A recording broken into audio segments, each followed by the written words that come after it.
నమస్కారం. Star hospital సుఖీభవకు స్వాగతం. Powered by rainbow hospital. ఈరోజు సుఖీభవలో మలి వయసులో మెదడుకు సమస్యలను మూర్ఛ మందులతో జాగ్రత్త సుమ, డెంగీ జ్వరం ప్రాణాంతకమా, నిత్యం ముక్కు కారుతూనే ఉంటుందా, ఇంకా హెల్త్ టిప్. 60లోనూ 20లా హుషారుగా ఉండాలంటే శారీరకంగా ఫిట్ గా ఉండడం ఒక్కటే సరిపోదు. ఆ వయసులోనూ మన మెదడు చురుకుగా సవ్యంగా పనిచేస్తుండాలి. అయితే 60వ ఒడిలో పడ్డాక చాలా మందిలో మెదడుకు సంబంధించి చాలా రకాల సమస్యలు కనిపిస్తూ ఉంటాయి. ముఖ్యంగా రక్తనాళాల్లో ఎప్పుడు రక్తస్రావం జరుగుతుందో, ఎప్పుడు పక్షవాతం వచ్చి పడుతుందో అన్న భయాందోళన వెన్నాడుతూ ఉంటుంది. ఇక కొంతమందిలో మెదడు చుట్టూరా నీరు చేరుతూ ఉంటుంది. మలి వయస్సులో తీవ్రమైన మానసిక వేదనను తెచ్చిపెట్టే మెదడు సమస్యల గురించి, వాటికి చేసుకోవలసిన చికిత్సల గురించి ఇప్పుడు తెలుసుకుందాం.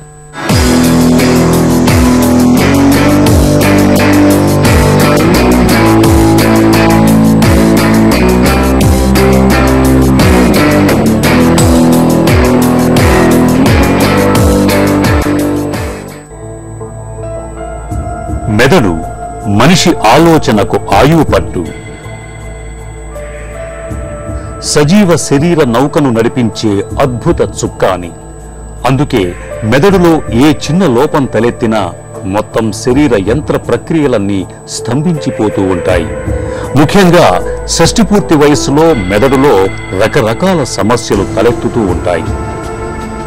ప్రధానంగా మెదడులో రక్తస్రావం వల్ల సంభవించే బ్రెయిన్ హెమటోమా సర్వసాధారణంగా కనిపిస్తూ ఉంటుంది. మెదడులో రక్తస్రావం కనిపిస్తే దానికి ఏకైక పరిష్కారం సర్జరీ చేయించుకోవటమే. 60 నుంచి పైబడిన వచ్చిన వాళ్ళు ఎక్కువ శాతం వచ్చేటువంటి ఒక రకమైన బ్లడ్ క్లాట్, రక్తం క్లాట్ కట్టి ఉండడము, అది మెదడులో వస్తుంది. దాన్ని సబ్జ్యూరల్ హెమటోమా అంటారు. ఈ సబ్జ్యూరల్ హెమటోమా నిజానికి ఏ వయసులో వాళ్ళైనా రావచ్చు. అయితే 100 మందిని తీసుకున్నట్టయితే 85 నుంచి 90% ఈ రకం ఏదైతే వస్తుందో అది 60 సంవత్సరాల పైబడిన వాళ్ళలో వస్తుంది. దానికి ఒక ముఖ్య కారణం ఉంది. వయసును మారుతున్న కొలది, వయసు ఎక్కువవుతున్న కొలది మెదడు సంఖ్య మిగతా శరీరంలో అవయవాల మాదిరే మెదడులో ఉండేటువంటి కణాల సంఖ్య తగ్గుతూ ఉంటుంది. అంటే మెదడు తాలూకు పరిణామం కూడా తగ్గుతూ ఉంటుంది. అందువల్ల ఏం జరుగుతుంది, మెదడుకి పైన ఉండే పురి భాగానికి మధ్య ఉండేటువంటి ప్రదేశం ఖాళీ ఎక్కువ అవుతూ ఉంటుంది. డెడ్ స్పేస్ అంటాం ఆంగ్లంలో. అందువల్ల ఏమవుతుందంటే ఈ మెదడుకి ఈ పురి భాగానికి కనెక్టింగ్ కొన్ని రక్తనాళ చిన్న దారపోగుల మాదిరి ఉంటాయి. మామూలుగా అన్నట్టయితే రక్తం ఏదైతే రక్తనాళాలు దాని నుంచి ప్రసరణ జరుగుతూ ఉంటుంది, ఏమి ఇబ్బంది ఉండదు. ఈ మెదడు మామూలు పరిణామంలో ఉండడం వల్ల దానికి సపోర్ట్ కూడా ఉంటుంది. ఇప్పుడు మెదడు ఉన్న సైజ్ చిన్నగా అయిందనుకోండి, ఈ రక్తనాళాలు ఏది సపోర్ట్ లేకుండా ఊగుతూ ఉంటాయి. అలాంటప్పుడు ఏ చిన్న దెబ్బ తగిలినా, ఇంటి దగ్గర అసలు చాలాసార్లు ఈ వ్యక్తులకు తెలవదు దెబ్బ తగిలిందని. తలకి ఏదో టేబుల్ తగిలినా, కుర్చీ తగిలినా, అసలు ఏ చిన్న దెబ్బ తగిలినా కూడా ఆ వ్యక్తి తాలూకా అవగాహనలోకి పోకుండా కొన్నాళ్ళ తర్వాత దాని ఇబ్బంది పడుచూపుతూ ఉంటుంది. దానివల్ల బ్రెయిన్ లోపల, అంటే మెదడు పైన ఒక పొరలో మాదిరి జ్యూరా మ్యాటర్ ఉంటుంది, దానిలో రక్తం తయారవుతుంది. దీనివల్ల ఇమీడియట్గా పెద్ద ఇబ్బంది రాకపోవచ్చు, కాలక్రమేణా వ్యక్తిలో కొన్ని మార్పులు కనబడుతూ ఉంటాయి. చుట్టాలు కానీ, బంధువులు కానీ, దగ్గర ఉన్న వాళ్ళు కానీ, మిత్రులు కానీ, ఈయన ముందు మాదిరి లేడండి, మాటలో తేడా ఉంది, నడిచేటప్పుడు కొంచెం కాలు ఈడుస్తున్నాడు, తలనొప్పి అంటున్నాడు, మూత్రం కంట్రోల్ లేకుండా పోయింది ఈ మధ్యకాలంలో, ముందు మాదిరి యాక్టివ్ ఉండేవాడు, అసలు పజిల్స్ అన్ని చాలా బాగా చేసేవాడు, ఈ మధ్యకాలంలో తేడా వస్తుంది అని కొన్ని ముఖ్య లక్షణాలు మనకి చెప్తూ ఉంటారు. ఇలాగ వచ్చినట్టయితే తప్పకుండా దెబ్బ తగిలిన హిస్టరీ ఉన్నా లేకపోయినా, దెబ్బ తగిలింది అని డెఫినెట్ హిస్టరీ ఉంటే సరే, లేకపోయినా కూడా మెదడుకి పరీక్ష చేయాలి. సింపుల్ పరీక్ష అయితే సిటీ స్కాన్ అని ఉంటుంది. అది చాలా వరకు వివరాలని చెప్తుంది. సిటీ స్కాన్లో కానీ వివరాలు ఏదన్నా కానీ కారణం వల్ల మన పూర్తిగా తెలియకపోతే ప్రస్తుతానికి ఎంఆర్ఐ అని కూడా ఉంది. దీనిలో అన్ని వివరాలు మనకు తెలుస్తూ ఉంటాయి. దానిలో కానీ మెదడు లోపల రక్తం గుడి కట్టుకొని ఉంది, మెదడు పై భాగంలో ఉంది అని అంటే దానికి ఆపరేషన్ అవసరం. ఒక మంచి విషయం ఏంటంటే అదృష్టవశాత్తు ఈ ఆపరేషన్ కూడా చాలా చిన్న ఆపరేషన్. అందరికీ ఉన్న అభిప్రాయం ఏంటంటే బ్రెయిన్ ఆపరేషన్ అంటే ఇంకా చాలా ప్రమాదం, తిరిగి రాడు మనిషి అని. వాస్తవానికి కాదు. అందుకనే ఈ విషయం గురించి ఈరోజు ప్రస్తావిస్తున్నా. ఇటీవల కాలంలో మధ్య వయస్కుల్లో మధుమేహం, హై బీపీ, అధిక కొలెస్ట్రాల్ వంటి జీవనశైలి సమస్యలు అధికంగా కనిపిస్తున్నాయి. ప్రధానంగా ఇవే 60 ఏళ్ల వయస్సులో బ్రెయిన్ హెమటోమాకు కారణమవుతూ ఉంటాయి. హఠాత్తుగా నడకలో, కదలికలలో, మాటల్లో, చూపులో తేడాలు ఏవైనా కనిపిస్తే అవి బ్రెయిన్ హెమటోమా అయి ఉండొచ్చునని అనుమానించాలి. ఈ సమస్యకు మందుల కంటే సర్జరీ ద్వారానే చక్కని పరిష్కారం లభిస్తుందని డాక్టర్లు చెబుతారు. ఆపరేషన్ ప్రక్రియలో అత్యాధునిక మార్పులు రావటం వల్ల బ్రెయిన్ హెమటోమాకు చేసే సర్జరీల వల్ల ఎలాంటి దుష్ఫలితాలు ఉండవు. క్రానిక్ సబ్జ్యూరల్ హెమటోమా అన్నది 60 నుంచి పైబడిన వచ్చిన వాళ్ళలో ఈ క్లాట్ ఏదైతే ఉందో రెండు రంధ్రాలు, ఇక్కడ ఈ భాగంలో ఒక రంధ్రం, ఈ భాగంలో ఒక రంధ్రం వేసి అది ఒక రకమైన లిక్విడ్ రూపం, ద్రవ రూపంలో ఉంటుంది. అది కానీ బయటకు వచ్చేసినట్టయితే అసలు ఎంత మ్యాజిక్ మాదిరి పేషెంట్ బాగవుతాడు అంటే నమ్మశక్యం కాదు. ఒక 5 నుంచి 10% మందిలో ఈ ద్రవ పదార్థం మాదిరి ఉన్నా కూడా ఏదో కారణాల వల్ల, రకరకాల కారణాల వల్ల మెదడు పైన ఒక పొరలాగా కూడా తయారవుతుందండి. ఆ పొరలాగా కానీ తయారైనట్టయితే ఆ పొర కోసం ఈ 2 రంధ్రాలు చేస్తే వైద్యం సరిపోదు.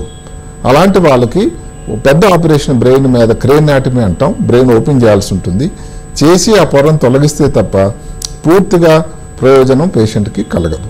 అదే కాకుండా ఎక్కువ మందికి ప్రస్తుతం ఉన్న పరిస్థితులు ఏమిటంటే గుండెలో కానీ, బ్రెయిన్లో ఒక స్ట్రోక్ మాదిరి కానీ, గుండెలో హార్ట్ అటాక్ రావడం వల్ల ఇప్పుడు మాటకి ఆస్పిరిన్ అని, తర్వాత క్లోపిడోగ్రిల్ అని ఇలాంటి మందులు చాలా విరివిగా వాడుతున్నారు. ఎవరైతే ఈ మందులు వాడుతూ ఉంటారో ఆ వయసులో వాళ్ళకి ఇలాంటి రక్తం మెదడు పైన తయారవడానికి అవకాశం చాలా హెచ్చుగా ఉంది. చాలా మంచి ఉపయోగకరమైనటువంటి వైద్యం ఉంది. సత్వరంగా వైద్యం చేసినట్టయితే బాగా అవుతారు. ఇది అందరూ గ్రహించాలి. బ్రెయిన్ హెమటోమాను తొలి దశలో గుర్తించి వెంటనే సర్జరీ చేయించుకోవటం ఒక్కటే పరిష్కారం. మధ్య వయస్కులు ఏటా బ్రెయిన్ స్కానింగ్ తీయించుకోవటం ద్వారా సమస్యలేమైనా ఉంటే ముందుగానే పసిగట్టవచ్చు. సమతుల ఆహారం తీసుకోవటం, నిత్యం 1 గంట తేలికపాటి వ్యాయామాలు చేయటం, ఒత్తిడులు, ఆందోళనలకు దూరంగా ఉండటం ద్వారా 60 ఏళ్ల వయసులో బ్రెయిన్ హెమటోమా లాంటి సమస్యల్ని కొంతవరకు తగ్గించుకోవచ్చు. ఏళ్ల తరబడి మందులు వాడుతున్నప్పుడు వాటి మూలంగా ఎంతో కొంత మోతాదులో దుష్ఫలితాలనేవి కనిపిస్తూనే ఉంటాయి. ముఖ్యంగా మూర్ఛల్ని అదుపులో ఉంచే మందులతో దుష్ఫలితాలు ఎక్కువని చెబుతారు డాక్టర్లు. భరించలేని శబ్దాలు, తీవ్రమైన వెలుగు మూలంగా మూర్ఛలు ప్రేరేపితం అయ్యే వారికి సోడియం వాల్ఫరేట్ అనే మందు బిళ్లను సిఫార్సు చేస్తూ ఉంటారు. ఈ మందును ఏళ్ల కొద్దీ వాడినప్పుడు ఎలాంటి అనర్థాలు ఎదురవుతాయో, మూర్ఛ మందుల వాడకంలో ఎలాంటి జాగ్రత్తలు అవసరమో ఇప్పుడు తెలుసుకుందాం.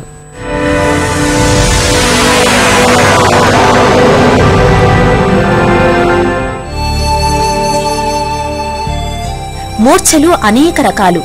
కాళ్ళు చేతులు కొట్టుకోవడం అనేది క్లాసికల్ రకం. కొన్ని క్షణాల పాటు కళ్ల ముందు ఏవీ కనిపించకపోవడం, అలాగే కొద్దిసేపు ఏవేవో అన్య భాషలు ధారాళంగా మాట్లాడేయడం, వేడి నీళ్లు తల మీద పోసుకున్నప్పుడు స్పృహ తప్పి కింద పడిపోవడం, పెద్ద శబ్దాలు, కళ్ళు జిగేల్మనే కాంతుల మధ్య గడిపినప్పుడు ఫిట్స్ రావడం, ఇలా రకరకాల మూర్ఛలు కనిపిస్తుంటాయి. ఈ విపరీతమైన శబ్దాలు, కాంతుల మధ్య గడిపినప్పుడు వచ్చే ఫిట్స్ సాధారణంగా యవ్వన ప్రాయంలో కనిపిస్తుంటాయి. డిస్కోథెక్కుల్లోనూ, క్లబ్బుల్లోనూ, డీజే డాన్స్ పార్టీల్లోనూ, పెళ్లిళ్లలోనూ ఇలా రకరకాల సందర్భాల్లో పెద్ద పెద్ద శబ్దాలు, లైట్లు వాడటం సర్వసాధారణమే. ఇలాంటి సందర్భాల్లోనే కొందరిలో మూర్ఛలు వస్తుంటాయి. ఫిట్స్ కు కారణం భారీ శబ్దాలు, తీవ్రమైన లైట్లే అని గుర్తిస్తే దానికి చికిత్స సులభమవుతుంది. దాదాపు అన్ని రకాల మూర్ఛల్లోనూ సోడియం వాల్పొరేట్ అనే మందును వాడుతుంటారు. నిజంగానే మూర్ఛల్ని నియంత్రించడంలో ఇది తిరుగులేని మందు. అయితే యుక్త వయస్కుల్లో భారీ శబ్దాలు, తీవ్రమైన కాంతి వల్ల వచ్చే ఫిట్స్ లో మాత్రం సోడియం వాల్పొరేట్ వల్ల కొన్ని రకాల దుష్ప్రభావాలు కనిపిస్తాయి. ముఖ్యంగా అమ్మాయిల్లో బరువు పెరగడం, తలపై జుట్టు రాలటం, అవాంఛిత రోమాలు రావటం లాంటి దుష్ప్రభావాలు అరుదుగానే అయినప్పటికీ ఈ మందు వల్ల ఇలాంటి దుష్ఫలితాలు కనిపిస్తే వెంటనే డాక్టర్ని కలిసి కాస్త మార్పులు చేర్పులు చేయించుకుంటే ఈ సమస్యను దూరం చేసుకోవచ్చు. తీవ్రమైన జ్వరంతో పాటు ఎముకలు విరిగిపోతున్నాయా అన్నంత నొప్పులను తెచ్చిపెట్టే డెంగీ జ్వరం అంటే మనలో చాలా మందికి వెన్నులో వణుకు పుట్టుకొస్తుంది. పరీక్షల్లో డెంగీ అని తేలగానే ప్రాణభయంతో ఆందోళన చెందుతూ ఉంటారు. అసలు ఇంతకీ డెంగీ జ్వరం నిజంగానే ప్రాణాంతకమా? ఈ నమ్మకం గురించి డాక్టర్ ఏం చెబుతారో ఇప్పుడు విందాం. డెంగీ అది చాలా సాధారణమైన వైరల్ జ్వరం. చాలా మందికి జ్వరం వచ్చి ఆ జ్వరాన్ని గుర్తించే లోపే అది తగ్గుతూ ఉంటుంది. కొంతమందిలో మాత్రం ఇది చాలా ఎక్కువ జ్వరం, అంటే 102-104 డిగ్రీల జ్వరంతో పాటు తీవ్రమైన ఒళ్ళొప్పులు వస్తాయి. ఎంత తీవ్రంగా ఒళ్ళొప్పులు ఉంటాయంటే కొంతమందికి ఎముకలు ఇరిగిపోయానంత నొప్పులు ఉంటాయి. అందుకే దీన్ని బ్రేక్ బోన్ ఫీవర్ అంటాం. ఇది కాకుండా విపరీతమైన తలనొప్పి ఉంటుంది. కొంతమందిలో కళ్ళ వెనక చాలా నొప్పిగా ఉంటుంది. ఒంటి మీద దద్దుర్లు, అంటే దీన్ని ర్యాష్ అంటే అది వస్తుంది. కొంతమందిలో లూజ్ మోషన్ కూడా రావచ్చు. నిజానికి చాలా మందిలో, ఎక్కువ శాతం మందిలో డెంగీ జ్వరం సెల్ఫ్ లిమిటింగ్, అంటే వచ్చి దానికి అదే తగ్గిపోతుంది. కానీ కొంతమందిలో ఇది సీరియస్గా మారే అవకాశం ఉంది. ముఖ్యంగా ఒకటి కంటే ఎక్కువ సార్లు జ్వరం వస్తే, డెంగీ జ్వరం వస్తే అది సీరియస్ దశకి మారే అవకాశం ఉంది. దీన్నే DHF అంటే డెంగీ హెమరేజిక్ ఫీవర్ లేదా డెంగీ షాక్ సిండ్రోమ్ అంటుంటాం. ఈ దశ అనేది జ్వరం తగ్గిన తర్వాత 2-3 రోజులు ఉంటుంది. కాబట్టి జ్వరం తగ్గగానే అంతా అయిపోయిందని చాలామంది రిలాక్స్ అవుతారు. అది కరెక్ట్ కాదు. అప్పుడే మనం రోగిని జాగ్రత్తగా పరీక్షించి తగిన పరీక్షలు చేయించుకొని అప్పుడే వైద్యం తీసుకోవాలి. లేకపోతే ఆ దశలోనే చాలా ప్రమాదాలు వాటిల్లే అవకాశం ఉంది. డెంగీలో చాలా నొప్పులు ఉంటాయి. కొంతమంది వెంటనే పెయిన్ కిల్లర్స్ అంటే ఐబుప్రూఫెన్, ఎసోక్లోఫెనాక్, ఆస్పిరిన్ అంటే మందులు వాడుతుంటారు. ఇది చాలా ప్రమాదకరం. ఎందుకంటే డెంగీ జ్వరంలో ప్లేట్లెట్ కణాల సంఖ్య తగ్గిపోతుంది. అదేవిధంగా రక్తం గడ్డగట్టే స్థితి బాగా దెబ్బతింటుంది. ఈ మందులు వాడినప్పుడు ఈ ప్రమాదం ఇంకా ఎక్కువ అవకాశం ఉంది. కాబట్టి ఎట్టి సందర్భంలోనూ ఈ పెయిన్ కిల్లర్స్ వాడకూడదు. నొప్పులకు కేవలం పారాసిటమాల్ బిళ్ళలు మాత్రమే వాడుతూ ఉండాలి. అది కాకుండా ఈ జ్వరంలో ఇంట్రామస్కులర్ ఇంజెక్షన్లు అస్సలు వాడకూడదు. ఎందుకంటే ప్లేటెట్ కణాలు తగ్గినప్పుడు ఈ IM ఇంజెక్షన్లు వేసుకుంటే అక్కడ రక్తస్రావం జరిగి హెమటోమా, రక్తము గడ్డగట్టే అవకాశం ఉంది. కాబట్టి ఈ వైరల్ జ్వరాలు వచ్చినప్పుడు మీరు దయచేసి ఇంట్రామస్కులర్ ఇంజెక్షన్లు వేయించుకోకూడదు. డెంగీ ఫీవర్లో అతి ముఖ్యమైనది ఈ రక్తం గడ్డగట్టే పరిస్థితి, అదేవిధంగా హీమో కాన్సన్ట్రేషన్. అంటే చాలా మందిలో ఏమవుతుంది, డెంగీ ఫీవర్లో ఇది ముదిరినప్పుడు రక్తం ప్లాజ్మా బయటకు వస్తుంది. కాబట్టి రక్తం చిక్కబడిపోతుంది, హిమోగ్లోబిన్ పెరుగుతుంది, హెమటోక్రిట్ పెరుగుతుంది. అప్పుడు simple IV fluid normal saline ఇవ్వడం ద్వారా ఈ పరిస్థితి మనం చక్కబరచవచ్చు. కొంతమందిలో అంటే రియర్గా ఈ నార్మల్ సెలైన్ ఇవ్వటం వల్ల కూడా BP పెరగదు. అప్పుడు ప్లాజ్మా ఇస్తాం. డెంగీ వైరస్ అంటువ్యాధి కాదు. కేవలం డెంగీ వైరస్ ఉన్న వ్యక్తిని కుట్టిన దోమలను కుడితే మనకు డెంగీ వచ్చే అవకాశం ఉంది. కాబట్టి దోమలను కుట్టకుండా చాలా జాగ్రత్తగా ఉండాలి. ఒకసారి డెంగీ జ్వరం డాక్టర్ చెప్పిన తర్వాత మనం కొన్ని విషయాలు పిల్లలు చాలా జాగ్రత్తగా గమనించాలి. ఎందుకంటే కొన్ని విషయాలు మనం చూసినప్పుడు ఇది ప్రమాదకరమని చెప్పొచ్చు. ముఖ్యంగా కడుపు నొప్పి బాగా ఉన్నప్పుడు. ఎందుకంటే రక్తంలో ప్లాజ్మా చాలా వరకు కడుపులో వస్తుంది కాబట్టి కడుపు నొప్పి వస్తుంది. సో పిల్లలు బాగా కడుపు నొప్పిని చెప్పినప్పుడు, వాంతులైనప్పుడు, అదేవిధంగా ఒళ్ళు చల్లబడ్డప్పుడు, ఊపిరితిత్తులు కష్టమైనప్పుడు, మెంటల్ స్టేటస్ అంటే కొంచెం మగతగా ఉన్నప్పుడు ఈ డెంగీ జ్వరం ప్రమాదకరంగా మారుతుందని మనం గమనించాలి. వెంటనే డాక్టర్కి ఈ విషయం తెలియజెప్పాలి. సీజన్ మారినప్పుడు, కొత్త నీరు తాగినప్పుడు జలుబు చేయటం, వారం 10 రోజుల పాటు ముక్కు కారడం మనకు అనుభవమే. ఇలాంటి జలుబు చికిత్స తీసుకున్నా తీసుకోకపోయినా దానంతట అదే తగ్గిపోతూ ఉంటుంది. అయితే కొంతమందికి సీజన్లతో నిమిత్తం లేకుండా ఏడాది పొడవునా ముక్కు కారుతూనే ఉంటుంది. ఈ రకమైన సమస్యను డాక్టర్లు అలర్జిక్ రైనసైటిస్ గా పిలుస్తారు. బాగా చికాకు పెట్టే అలర్జిక్ రైనసైటిస్ గురించిన పూర్తి వివరాల్ని డాక్టర్ని అడిగి ఇప్పుడు తెలుసుకుందాం.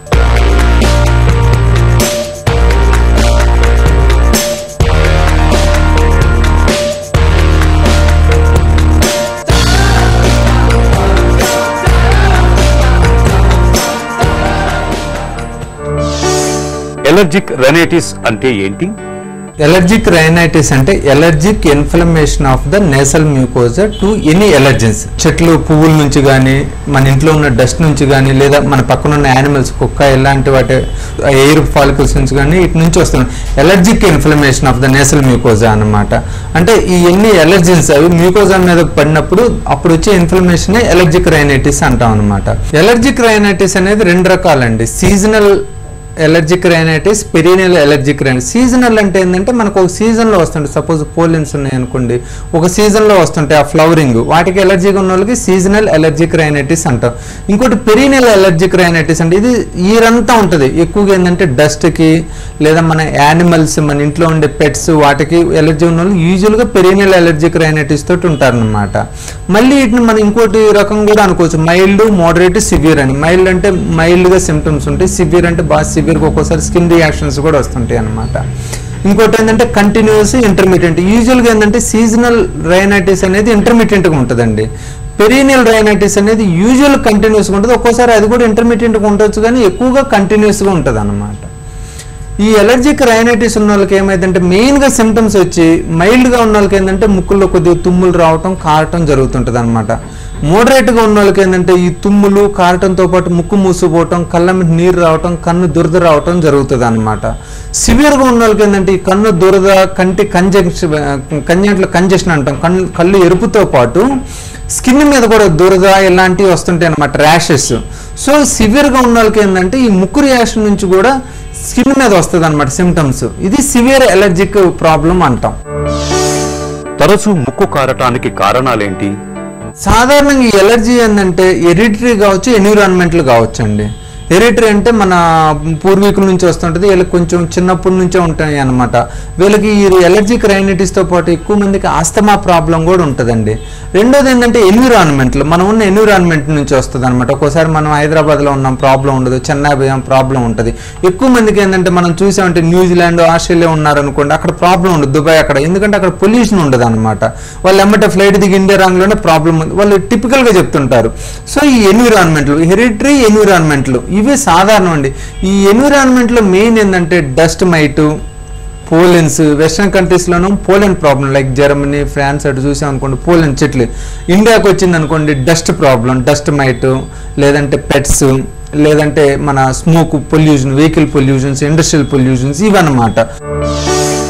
ఎలర్జిక్ రైనైటిస్ తో తీవ్ర స్థాయి సమస్యలు ఏమైనా ఎదురవుతాయా?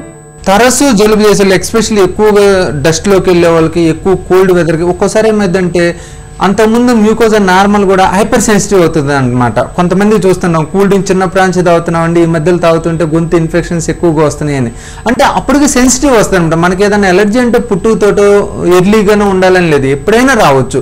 ఎప్పుడు మనకు మ్యూకోజా, మన సెల్స్, మన inflammatory system, antibody, antigen reactions ఎప్పుడైతే యాక్టివేట్ అవుతాయో అప్పుడు ఈ ఎలర్జీ రియాక్షన్ స్టార్ట్ అవుతుంది అనమాట. ఎలర్జిక్ రైనైటిస్ మెయిన్గా డిస్టర్బెన్స్ ఎక్కువ అండి, ముక్కులమ్మిటి కావటం, తుమ్ములు రావటం, ముక్కు మూసిపోవటం. కానీ ఇది మనం ఎర్లీ స్టేజ్లో నెగ్లెక్ట్ చేయకుండా ట్రీట్మెంట్ తీసుకుంటే కాంప్లికేషన్స్ చాలా తక్కువ అండి, ఇంపార్టెంట్. కానీ మనం నెగ్లెక్ట్ చేసామనుకోండి దీన్ని తర్వాత ఫంగస్గా డెవలప్ అయ్యి నేసల్ పాలిప్స్ వచ్చేసి allergic fungal sinusitis, invasive fungal sinusitis అని వస్తుంది. వన్స్ ఫంగస్గా కన్వర్ట్ అయితే ట్రీట్మెంట్ అంతా మళ్ళీ లాంగ్ టర్మ్ ట్రీట్మెంట్ అవుతుంది, ఖర్చుతో కూడుకున్న పని అవుతుంది, మళ్ళీ వచ్చే అవకాశం కూడా ఎక్కువ ఉంటుంది అన్నమాట. ఎలర్జిక్ రైనైటిస్ కు చికిత్స ఎలా ఉంటుంది? యూజువల్గా సీజనల్, మైల్డ్, ఇంటర్మీడియట్కి వచ్చే వాళ్ళకి మనం మెడికల్ ట్రీట్మెంట్ ఇవ్వచ్చండి. మెడికల్ ట్రీట్మెంట్ అంటే యాంటీహిస్టమినిక్స్, ఎప్పుడన్నా మరీ సివియర్గా ఉన్నప్పుడు ఓరల్ స్టెరాయిడ్ మైల్డ్ డోస్లో ఇవ్వచ్చు అనమాట. దాంతోపాటు ఫ్యూ డేస్కి మనం ఇంట్రానేసల్ స్టెరాయిడ్ స్ప్రే కూడా ఇవ్వచ్చు అనమాట. సో మనం ఈ మెడిసిన్స్ తోటి మైల్డ్, ఇంటర్మీడియట్ ఎప్పుడన్నా ఒకసారి ప్రాబ్లం వచ్చే వాళ్ళకి ట్రీట్మెంట్ ఇవ్వచ్చండి. అటు కాకుండా పెరీనియల్ కంటిన్యూస్గా ఉన్న వాళ్ళకి, ఎక్కువ సివియర్గా ఉన్న వాళ్ళకి చిన్న సర్జరీ ఉంటుందండి, డీసెన్సిటైజేషన్ ప్రొసీజర్ అంటే ఇన్ఫీరియర్ టర్బినోప్లాస్టీ. ఇది లేజర్ తోటి చేయొచ్చు, అదర్ ఎక్విప్మెంట్స్తో కూడా చేయొచ్చు అనమాట. దీంట్లో ఏంటంటే మనం అండర్లైంగ్ ఈ టర్బినెట్లో అండర్లైంగ్ కొద్దిగా బోన్ తీసేసి బ్లడ్ సప్లై, నర్వ్ సప్లై తగ్గించినట్టయితే అక్కడ డీసెన్సిటైజ్ అయిపోద్ది. డీసెన్సిటైజ్ కావడం వలన ఎప్పుడైతే ఎలర్జెన్స్ ఆ మ్యూకోజా మీద పడ్డా కూడా, సాధారణంగా ఏంటంటే ఇన్ఫీరియర్ టర్బినేట్ పడుతుంది, ఇన్ఫీరియర్ టర్బినేట్ మీద పడ్డా కూడా డీసెన్సిటైజేషన్ వల్ల సిమ్టమ్స్ లేకుండా పేషెంట్కి ప్రాబ్లం లేకుండా ఉంటుంది అన్నమాట. ఈ ఎలర్జిక్ రైనైటిస్ కాంప్లికేషన్ వచ్చినప్పుడు లైక్ నేసల్ పాలిప్స్ వచ్చినా, ఎక్కువ సైనసైటిస్ వచ్చినా, ఫంగల్ ఇన్ఫెక్షన్ వచ్చినా కూడా మనం ఎండోస్కోపీ ద్వారా మొత్తం ఆ డిసీజ్ని తీసేసి టెస్ట్ చేస్తామన్నమాట. ఈ టెస్ట్లో కనుక మనకు ఏదన్నా ఫంగస్ పాజిటివ్ వస్తే ఒక 3 to 6 months depending on the intensity of fungus మనం యాంటీ ఫంగల్ ట్రీట్మెంట్ కూడా ఇవ్వాల్సి వస్తుంది అనమాట. తరచూ ముక్కు కారటం అనే సమస్యను నివారించుకోవచ్చా? దీనికి వెరీ సింపుల్ అండి, మనకి తెలుస్తూ ఉంటుంది. మనం యూజువల్గా ముక్కులో తుమ్ములు రావటం, కారుతుంది, ముక్కు మూసిపోతుంది అంటే ఇమీడియట్గా డాక్టర్ గారిని సంప్రదించడం బెటర్ అండి. మనం చెప్పే హిస్టరీని బట్టే వాళ్ళు మైల్డ్గా ఉందా, సివియర్గా ఉందా, ఎలా ఉందనేది అసెస్ చేస్తారు. మెయిన్గా ప్రివెన్షన్ ఏంటంటే best prevention is not to expose the concerned allergen. అది ఎప్పటికీ పాసిబుల్ కాదనమాట. సపోజ్ మనం ఒక ఏరియాలో ఉంటున్నాం అనుకోండి, ఆ ఏరియాలో ఒక్కోసారి మనం అవాయిడ్ చేయలేం ఎంత ప్రికాషన్స్ తీసుకున్నా. కానీ ఇలాంటప్పుడు ఏంటంటే బేసిక్గా అది దాని ఎఫెక్ట్స్ రాకుండా చేసుకోవచ్చు అనమాట. బేసిక్గా ఏం చేయాలి, దీనికి పొద్దున సాయంత్రం ఆవిరి పట్టుకోవటం, ప్రాణాయామం బ్రీతింగ్ ఎక్సర్సైజ్ చేయటం, జలనేతి వాటర్ ద్వారా ముక్కును శుభ్రం చేసుకుంటూ ఉంటే ఏమైందంటే ఈ ఎలర్జెనిక్ పార్టికల్స్ ముక్కులో లేకుండా అంటే ఇన్ఫ్లమేషన్ క్రియేట్ చేయకుండా ఎప్పటికప్పుడు శుభ్రం అయిపోతూ ఉంటాయి అన్నమాట. రెండోది, ఎప్పుడు మనం అలాంటి అట్మాస్ఫియర్కి ఎక్స్పోజ్ అవ్వాల్సి వచ్చిన ఫోర్స్ఫుల్గా అవసరాన్ని బట్టి ఆ టైంలో ముందే ఒక anti allergy treatment, anti allergy tablet ఒకటి తీసుకున్నట్టయితే దాని ఎఫెక్ట్స్ రాకుండా ఉంటాయి. సో మెయిన్గా ఎస్పెషల్లీ అర్బన్లో ఉన్న వాళ్ళకి ఈవెన్ సిమ్టమ్స్ లేకపోయినా కూడా డైలీ ప్రాణాయామం, వేడి నీళ్ళ ఆవిరి, జలనెత్తి చేసినట్టయితే ముక్కు ఎప్పుడు ఫ్రీగా ఉండి క్లియర్గా ఉంటుందండి. ఏడాది పొడవునా జలుబు చేయడానికి వెనుక కారణాలేమిటో, అలర్జిక్ రైనైటిస్ సమస్యకు చికిత్స, నివారణ మార్గాలేమిటో తెలుసుకున్నాం కదా. ఇక ఈ రోజు కార్యక్రమాన్ని ముగించే ముందు స్టార్ హాస్పిటల్ సమర్పించు ఒక చిన్న చిట్కా మీకోసం. జుట్టు రాలుతూ బాగా పలచబడిపోతున్నప్పుడు ఆలివ్ ఆయిల్, నిమ్మరసం, కొబ్బరి నూనెలను సమానంగా తీసుకుని బాగా మిశ్రమంగా చేసి తలకు పట్టించండి. నిత్యం ఇలా చేస్తూ ఉంటే జుట్టు రాలడం తగ్గడంతో పాటు వెంట్రుకలు కూడా ఒత్తుగా పెరుగుతాయి. సుఖీభవ కార్యక్రమానికి సంబంధించి మీ విలువైన సూచనలు, సలహాలని వెంటనే మాకు రాయండి. మా చిరునామా Sukhibhava, ETV, Ramoji film city, Hyderabad 501512 లేదా sukhibhava@etv.co.in కు మెయిల్ చేయండి. మీ ఆరోగ్య సంజీవిని సుఖీ భవ కార్యక్రమాన్ని ఇప్పుడు యూట్యూబ్ ఆన్లైన్లో www.youtube.com/etv news లింక్ ద్వారా కూడా వీక్షించండి.